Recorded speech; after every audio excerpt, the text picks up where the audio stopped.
Bismillahirrahmanirrahim. International February 2022.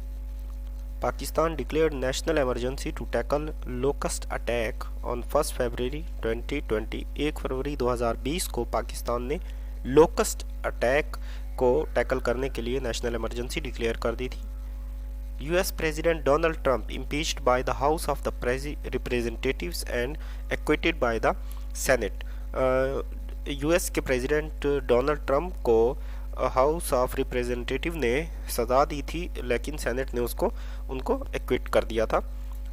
Same situation was faced by bill Clinton in 1999 and Andrew Johnson 1968. Both were the US presidents.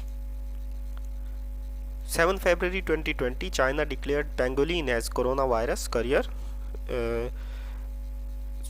China ने 7 फरवरी 2020 को pangolin को declare किया था कि ये career है चाइना कोरोना वायरस का। 11 to 12 February 2020, WHO hosted global research forum. WHO ने ग्लोबल रिसर्च फोरम जो है वो होस्ट किया था 11 और 12 फरवरी 2020 को। 9-10 फरवरी 2020, African union AU 33rd summit was held in Addis Ababa, the capital of Ethiopia. Ethiopia की कैपिटल एडिस अबाबा में 33rd समिट हुई थी अफ्रीकन यूनियन की। UK and China prepared vaccine for corona. UK और चाइना ने सबसे पहले जो है कोरोना की वैक्सीन प्रिपेयर की थी। Thank you very much.